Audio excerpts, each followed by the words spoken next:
Hello there. Good morning, everybody. My name is Uttam Shah, and I'm the Vice President of Marketing at JK Technosoft, and I'm your host for today's webinar.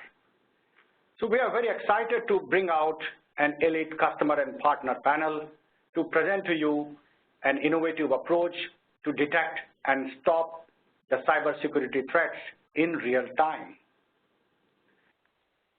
So as a part of this webinar, we are going to showcase the power of artificial intelligence combined with machine learning and dynamic threat models to deliver real-time security to you by protecting your business against dangerous threats and defending it against costly cyber attacks. Housekeeping.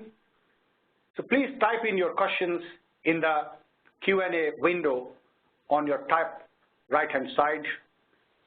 We have approximately 30 minutes between three speakers, followed by 10 minutes of question and answer session.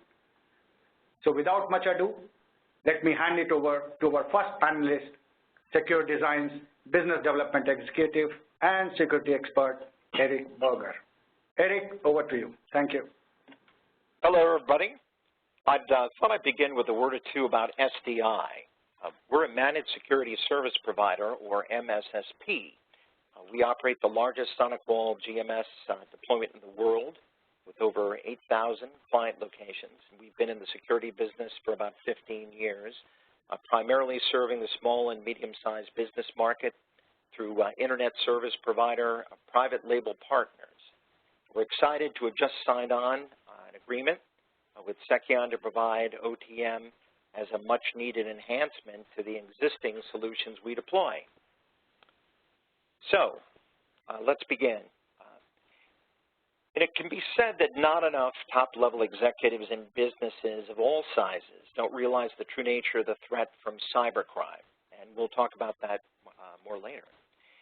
But there's no dispute that cybersecurity is becoming, or already is, top of mind for everyone, no matter what your job title is or the size of your organization. Cybercrime is a crime of opportunity. We use the analogy here at SDI when we talk to our SMB clients that the bad guys operate like thieves in a parking garage, going from level to level looking for unlocked cars. But if your car is fancy enough, there are thieves that will find out how to get in and most likely steal it. You can also imagine larger enterprises and corporations as a truck filled with valuable goods. The bottom line is car alarms and door locks aren't the whole solution anymore. So today we're going to touch on a new approach that uses artificial intelligence and machine learning to proactively detect and stop cyber criminals. And we'll also share some real-world case examples.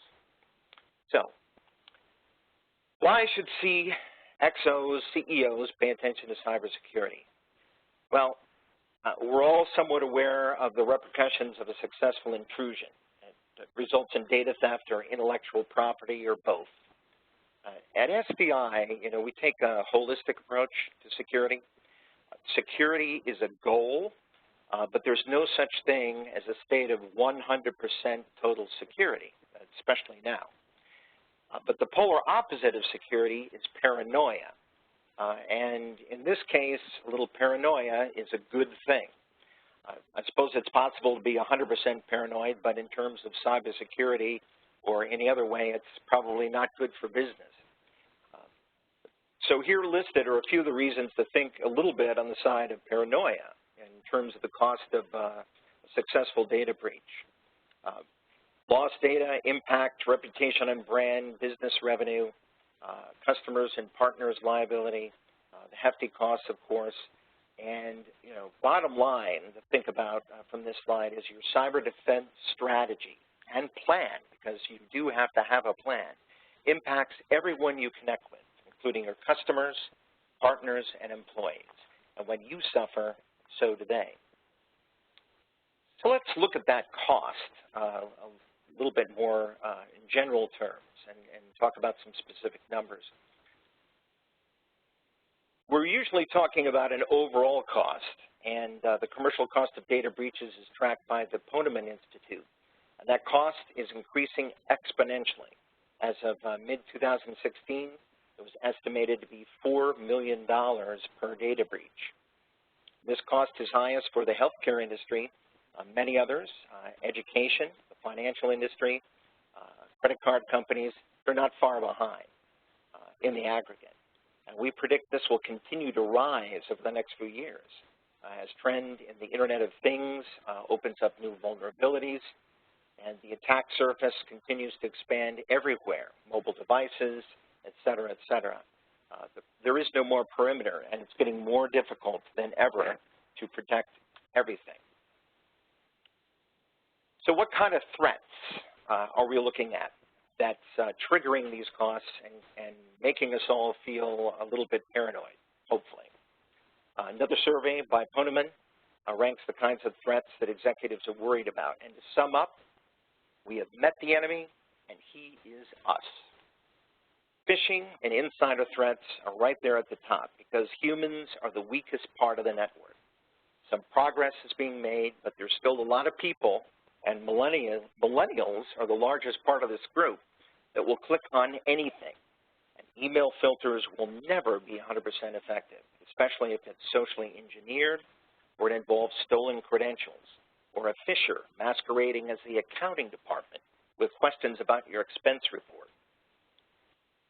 Of course, the most effective method to steal data or bring down the network are those initiated by people that know what's valuable and know the network, which is your own employees.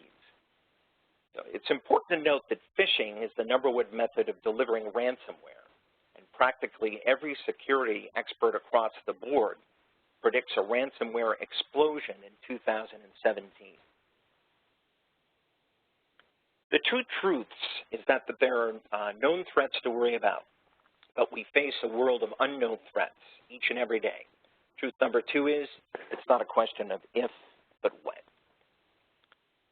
So let's look at actual events now and what are the challenges that we're facing as we view this cost and revel in our slight case of paranoia. A couple of metrics followed by many establish the mean time to identify and the mean time to contain the data breach. And this is extremely important because if anything bad happens, and it will happen eventually no matter what preparations you take and what your plan is, the overriding concern is to mitigate it as soon as possible and nip it in the bud before it can cause damage or limit the scope of that damage. So the Poneman report shows that for all different threats, everything on the list that we've recently seen, the metrics are very bad. You know, it's almost 6 months or more to investigate completely, and even worse, 2 months or more to completely contain the threat after it's been known to cause a data breach. And what's the primary reason for this? It's lack of expertise, a lack of integration among security tools, and most importantly, a lack of automation to work in real time.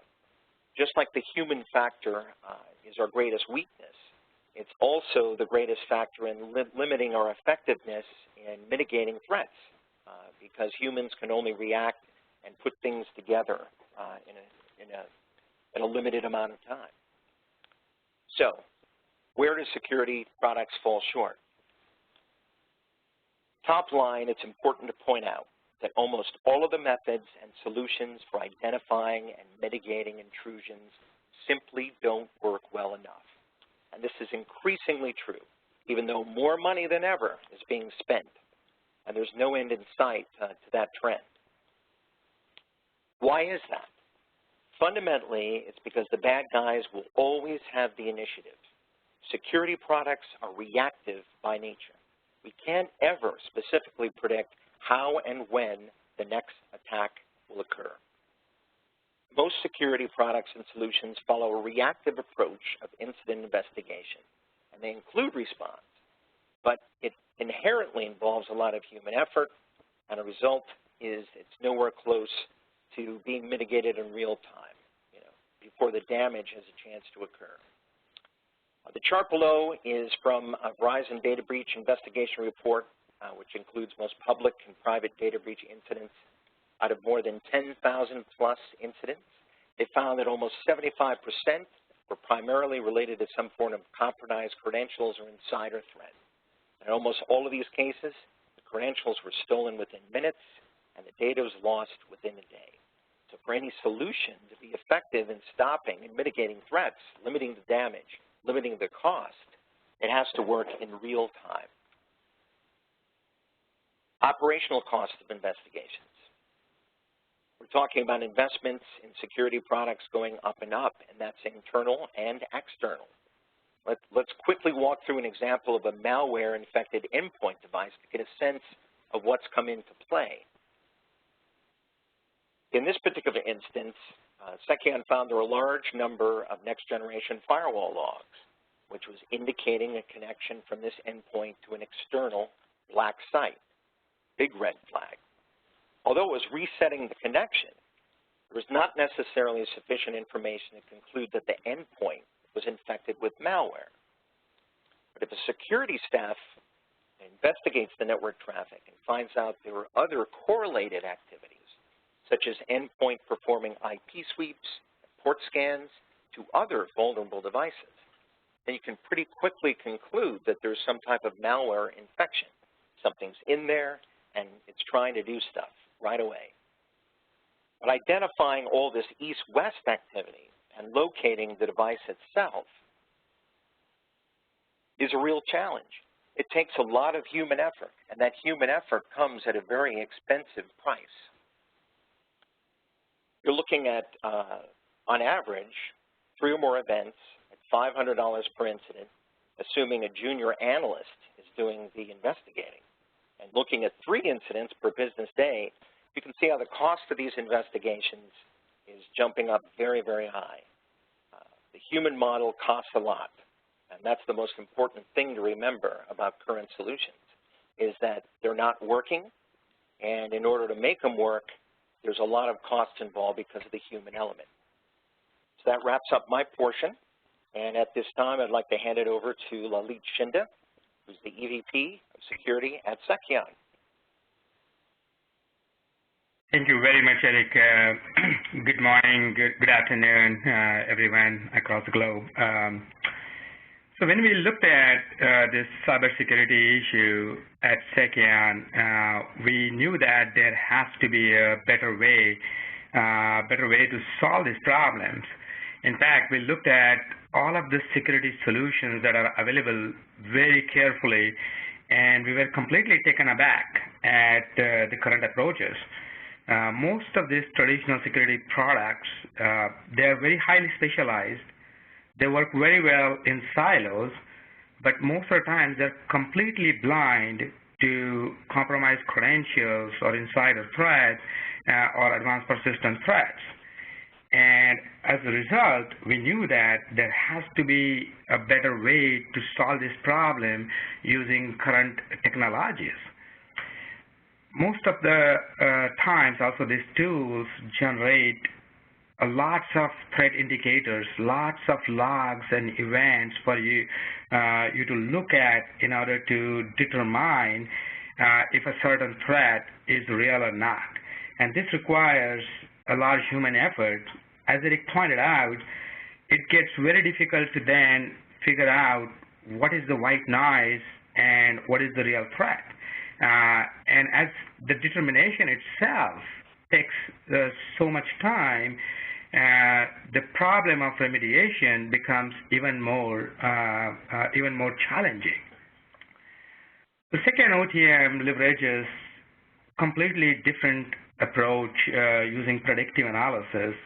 It uses unmatched combination of behavioral analysis, artificial intelligence, machine learning, and dynamic threat intelligence to detect known as well as threats that could be completely new in a very proactive manner, and provides you the ability to stop or contain the threat in an automated manner. Today's cybersecurity threats demand an automated approach that can stop the threats before they can cause any damage. And this is where Second is unique to most of the other tools. There are 3 distinguishing features of this platform. It delivers rich visibility to how the organization behaves by showing you a bird's eye view of all of its different assets and how these asset groups communicate with each other, both from functional level all the way up to individual devices, employees, databases, and applications. So it shows you all of those interactions and gives you an ability within a click or two to drill down to all of the details available at that time. The threats can be very quickly overlay on top of this in order to view which asset groups are more vulnerable or have weaknesses, and you can pinpoint exactly what those weaknesses are. Secondly, this solution uses an holistic detection of threats that matter by correlating all of the various threat indicators with proper context into single-line alerts, which are very easy to understand and work on. And this is where it adds a lot of operational efficiency to your organization by providing security analysts the ability to debug something very quickly and determine if it is a real threat or not. The alerts can be further drilled down from this view to get all of the details of which assets are involved, which applications, which endpoints, and even which databases. What are various events that could cause that involve these various threat indicators in order to cause this particular alert to show up. And it also takes away that human effort of correlating thousands of different threat indicators together by showing you all of that in a single line alert message. And finally, what is the use of showing you the real alerts if those cannot be stopped in real time? And this is where Second OTM is uniquely positioned compared to many other security products, where it provides an integrated threat remediation capability in real time by recommending appropriate action and allowing those actions to be taken through automated scripts, clearly indicating the impact to the organization so that a decision can be made quickly and minimal organization disruption will happen as a part of this, but the threat itself will be prevented or contained from causing any damage to the organization. It can also alert the security team through text messages and emails so that they don't need to sit in front of the system to monitor this.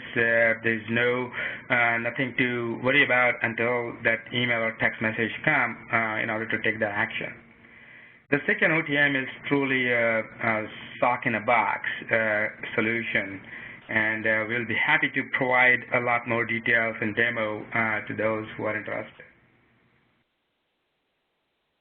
Let's talk about why this architecture is also scalable and can be applied to not only MSSP kind of deployments where a lot of these small and medium-sized businesses can be secured using this technology, but it can also be applied to large enterprises with multiple sites and multiple different locations. It is built with a scalable architecture with multi-tenancy support. The large Fortune 500 can scale it across their multiple sites, multiple data centers, campuses across the globe by using this technology.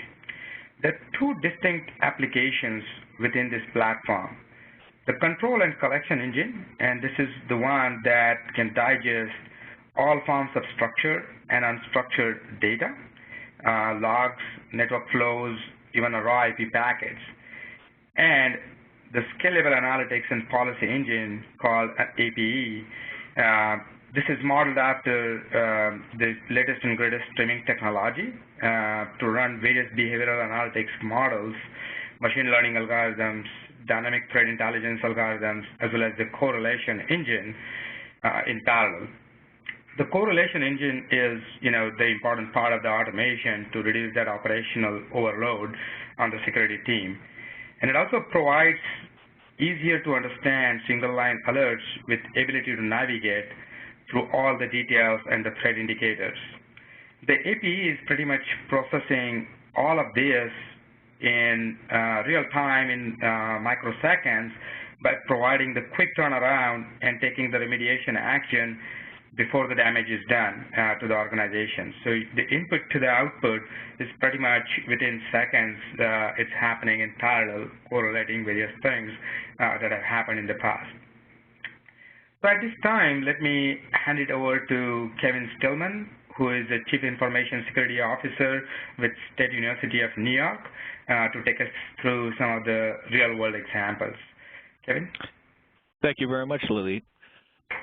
So I work for the State University of New York. SUNY is a 64-campus system in New York State.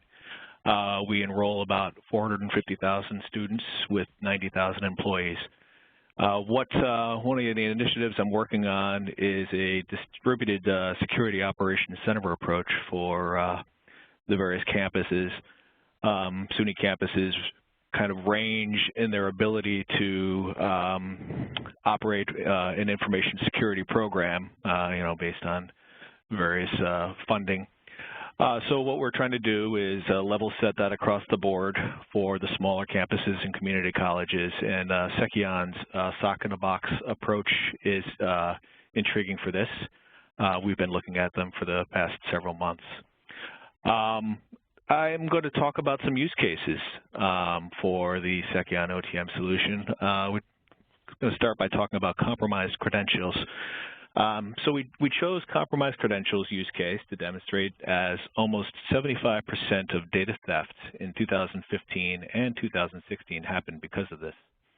There's been just a little bit of international news lately about stolen emails and that kind of thing, so unless you've been living under a rock, you should know about all of this. Most traditional security tools are blind to compromised credentials as well as inside threats. Second OTM can protect your users and data from the use of compromised credentials by both external and internal sources, and it can do it in real time. So let us consider a typical enterprise where an employee is accessing various databases, running various applications to do her day-to-day work. In this example, we are comparing the Second OTM solution with a traditional SIM platform, but the story is the same if you replace the SIM platform with other security tools out there. So in this first instance, as the credentials are valid, both the SIM and OTM detect no threat. But during this time, Second OTM is learning and baselining the user's behavior as she interacts with the databases, understanding the times of login, the duration that she's connected, geographic locations where she's accessing data from, what computer she's using, and what applications are running, all that kind of things. Now let's say the user's credentials are stolen, and this could happen in multiple different ways through a phishing attack. That's the most common and prevalent way. And let us say the rogue entity accesses the databases using these valid credentials. At this time, as the credentials are valid, the SIM platform will not detect any threat. OTM will see that there is some anomaly based on the computer used, or the time of the login, or the geographic location. At this time, it's going to raise a minor threat indicator, but OTM is observing this connection very carefully for additional suspicious activity. The threat indicator is minor, as it could be just the same trusted user connecting from an internet cafe or at a friend's computer while they're on vacation or something like that. All of those are valid scenarios. In those cases, the threat indicator will remain minor, which is important because most SIM tools tend to inundate their operators with false positive data, and too much data means it's less valuable. OTM minimizes false positives.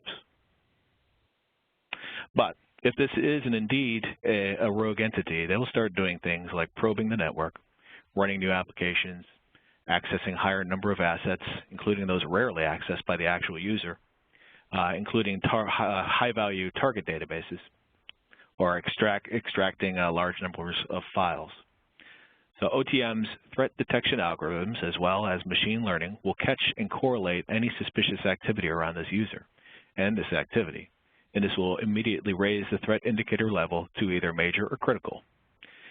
At this point, an alert will be issued and a recommended remediation action is executed, or the required security folks are alerted by email or text with instructions on how to stop the threat.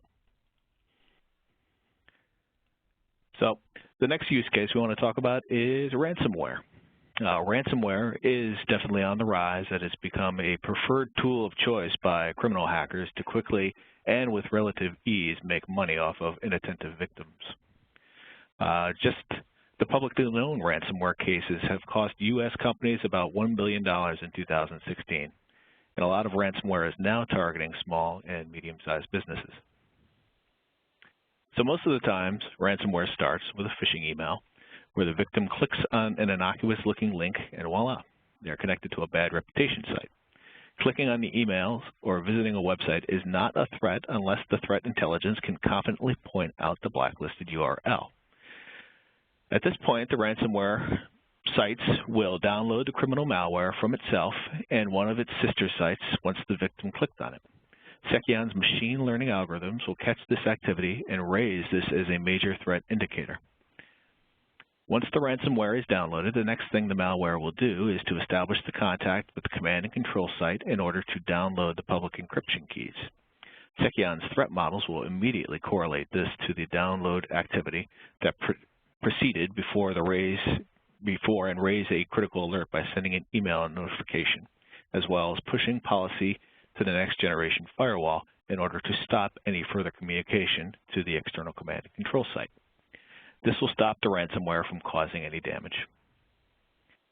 Second OTM can catch and protect the endpoint device on the server as long as it's in the organization's network, but it can get infected while it's outside, or an employer or contractor may bring an infected personal device into the organization's network. In those cases, the ransomware is trying to look for a high-value asset target.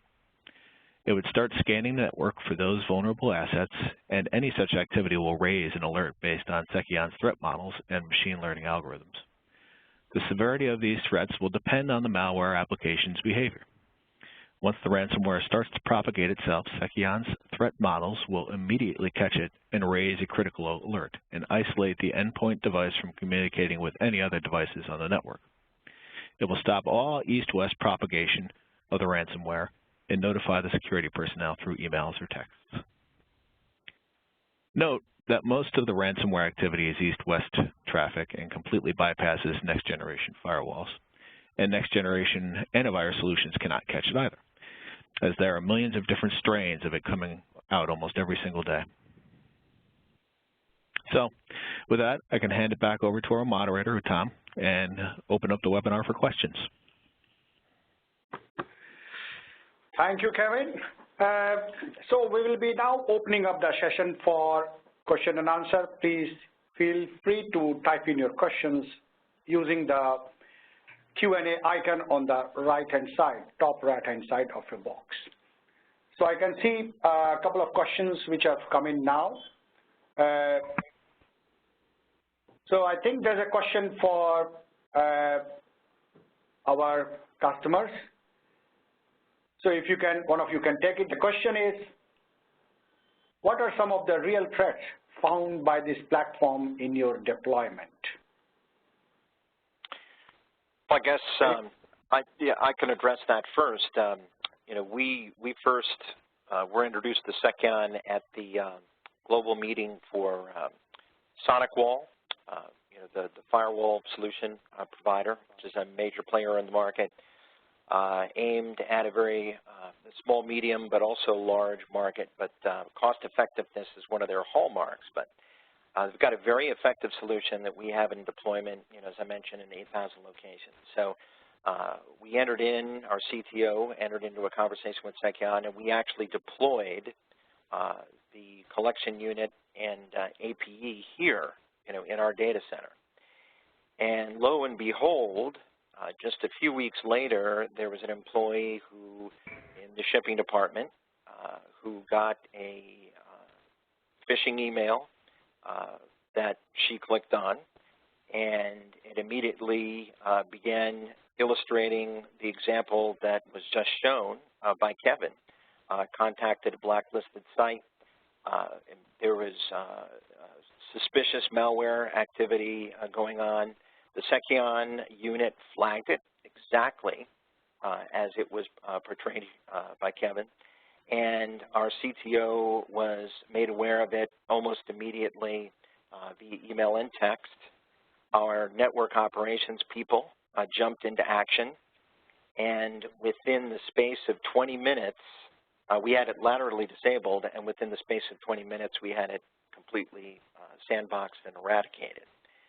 Now, had we not had that solution in place, I'll just say that in our data center, we've got a high availability setup of 2 top-of-line next-generation firewalls. But for some reason, this east-west activity was not flagged. And we're in the business of providing security for 8,000 customers and through some very large customers of ours, direct customers, ISPs that are our white label partners. And, for us to suffer a breach, in this way that could have permeated in all sorts of ways, I think this was a relatively simplistic, it was the same sort of thing that a smaller medium-sized business might click on. But had this been more pernicious, had it been a network worm combined with ransomware that was trying to infect all endpoint devices and go through our data center and establish itself in the portal that we maintain for all of our customers, then it could have been, extremely dangerous, if not fatal, to the reputation of our company. So, I'd have to say that incident alone kind of sold us on the efficacy of the solution. And probably the major reason that I'm so excited about it today, because the solution came very close to home and saved our bacon in that regard. So thank you, Eric. That was good. I think there's another question which says, how does CQ1 platform help in reducing the operations cost? I could help on that one. Like I was saying, this is Kevin Stillman. We've been running a proof of concept of Secyon in our data center here in Albany, New York. Secyon is a good low-cost solution. There's a lot of value in the product from what I've seen so far. We had a server administrator who was working within our environment here, and he was working on a server that's on a remote data center. It's one of our sister data centers, and that data center has a Dell SecureWorks instance. They invested pretty heavily into their security infrastructure, and they pay for the monitoring and so on and so forth. So this is the remote data center that someone from our location was accessing a server at. So this communication was going through, of course, our infrastructure outbound, and it was being, sent over to Secyon for analysis. The server administrator was doing, he was doing some port scanning. Basically, he was looking to see if what ports were open on this particular VM that he had at that other location, and that was immediately detected by Secyon, and it provided our operations folks an alert. It did alert the Dell SecureWorks folks, but it took probably a good 4 or 5 hours before a phone call was generated about that alert. So it's an intriguing story to the benefit of Secyon. It was this activity was seen, and it was alerted on immediately. It was all done localized within the Secyon instance here, it was, fortunately for us, it was kind of an innocuous thing, but it did show that the product works. I'll just jump on that for a second. In that, we've operated a network operations center, a NOC, for very many years. And, in the industry, the SOC, the ultimate expression of intervention and mitigation has been out of reach for us to provide because due to the cost of the personnel and the amount of threats they'd have to mitigate, per analyst, we just can't cost-effectively provide that solution like we're able to cost-effectively provide the services through our NOC. Most of our customers in the aggregate wouldn't pay for that. So it's been a real challenge for us, and we put a lot of investment into developing solutions, the best type of proactive solutions or reactive solutions that we can. But what Sekion does, it allows one single analyst through one pane of glass to monitor 500 clients at a time, because the machine learning and the automation is so good. It can recognize the real threats. It can flag what seems to be a threat, but the real threats are red flagged and passed through according to the sense of urgency. And your NOC can become a SOC. You can take a couple of people in your network operations center and make them the intervention experts. So it's a very handy tool. The term that we're using for our clients is that Sekion has weaponized our network operations center, and that's very true. Thank you, Kevin and Rohit. That's good. I think there's one interesting question here. So how does this platform handle zero-day threats? Do you know about zero-day threats? Can anybody take it? Sure, yeah. Let me take that, Uttam. This is Lalitinda again from Sekion. Before I answer that, let me just thank JK Technosoft for hosting this webinar, as well as my co-panelist, customers of Sekion, for joining us and taking this time to do this webinar. So on the 0 day, this question gets asked to us many times, or how will you detect the 0 day threats? And a lot of the times the answer is there is a lot more new threats or unknown threats that you can figure out, but many a times it requires machine learning to process a lot of the things quickly in order to determine what are the real good behaviors based on peer clustering, based on your application clustering and databases clustering versus what is abnormal. And human intelligence goes much deeper, but it takes a very time-consuming effort in order to determine that. And with machine learning and the dynamic threat models working together, the Second OTM platform does this pretty much in real time. So even if you have zero-day malware or zero-day botnets or other low-lying applications that were not supposed to run, or other advanced persistent threats in the systems as a part of the zero-day, a lot of these will be surfaced within first day itself by Second OTM. The machine learning aspect, though, does take time. It does take usually a week to learn the organization's behavior, the pattern, and determine the clustering and surface those anomalies. But within probably a week to 2 weeks time frame, you would get almost all of the zero-day threats surfaced as alerts. If they're causing any harm to the organization, you will know. Thanks, Lalit. I think there's a couple of more questions. I think the questions are still coming in. So there's another question about the platform. Is there any, have any industry analysts, evaluated this platform, and what kind of comparisons are available? If you can, are there any pointers you can provide, please? Yeah, great question.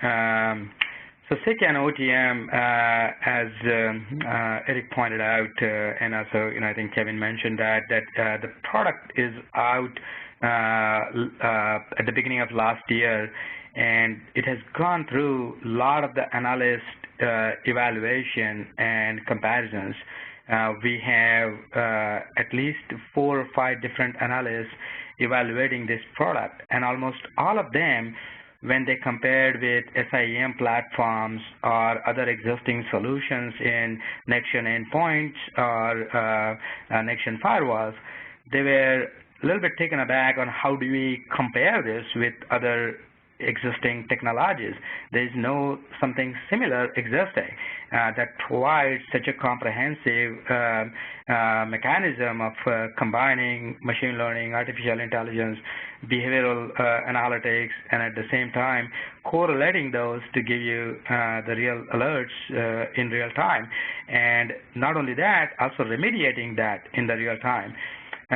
So a lot of them have just put up the analysis reports talking about how this can help in various different ways, but sort of eluded from comparing it with everything.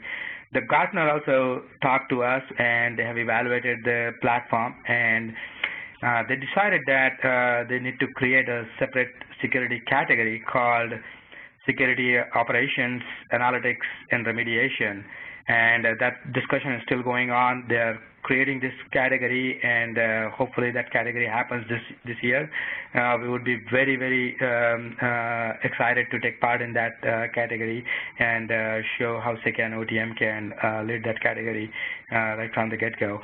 If anybody on the attendees list is interested, please reach out to Meghna at JKT.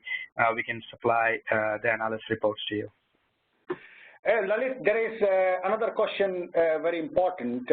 So the question reads out, what does a deployment of this solution look like? So what components need to be put where? That's a great question. From the deployment perspective, as we said, there are two separate applications. The analytics and policy engine is the heart of the solution and can be deployed in your central data center or your central corporate office that has most of the IT corporate installed. The control and collection engine is a very lightweight component and can be installed at the same site itself for small to mid-sized organizations, but it can also be distributed for large organizations for multiple sites or for multiple data centers. The installation itself is typically an hour to 2 hour process, so it doesn't take that long to install, and the provisioning is pretty minimal on the platform itself. Most of the provisioning is really redirecting your network flows, network logs from firewall and other critical devices from the servers and from the Active Directory. And that provisioning could take anywhere from 1 or 2 hours to a couple of days based on various teams involved. And once you have those redirected, you'll start seeing the real value in it. So I think, Lalit, there is just enough 1 minute for a last question. So how does Second OTM compare with other platforms like HP ArcSight? Could you just please try to conclude that faster? Thank you.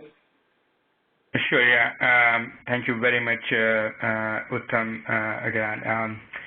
For this question. So this is, a very good question. HP ArcSight, in fact, one of our customers did have HP ArcSight installed, and HP ArcSight was giving them almost 1 million different threat logs every day. And with the IT team of about 10 engineers, they were finding it a little bit overwhelming to go through this information in order to determine what is a real threat and what is just a white noise.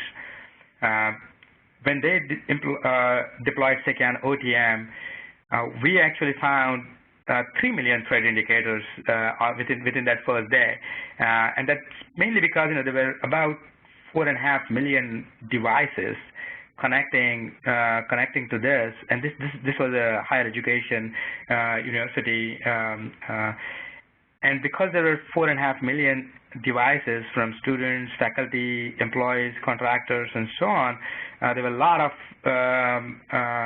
threat indicators coming out of it. But because Second sees a much comprehensive view, it could see that there was a lot more threat indicators happening.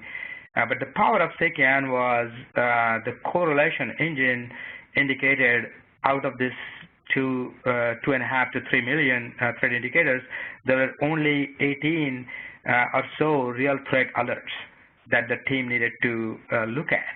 And that 18 to 20 threat alerts was much easier to manage by this team of the 10, and that was the power of the Sekian that they loved, and they immediately sort of bought into the solution.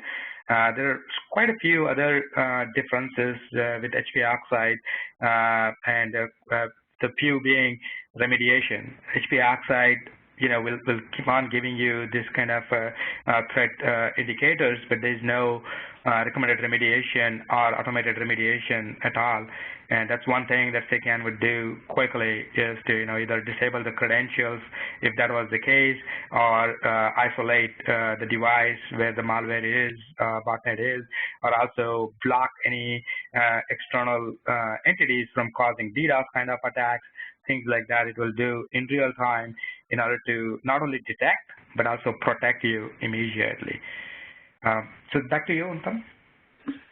So I think we are done. I think we have crossed 2 minutes over our specified time. So that brings to the end of this webinar session. For those, if you want to leave questions, we'll leave the chat window open for another 5 minutes.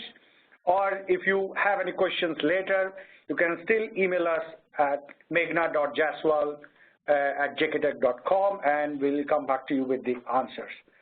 So thank you all the attendees for sparing your valuable time today, and thank you Eric, Kevin, and Lalit for your outstanding sharing of thoughts.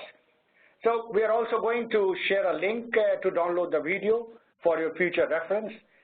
And good morning, and have a great day ahead. Okay then, thank you. Bye-bye.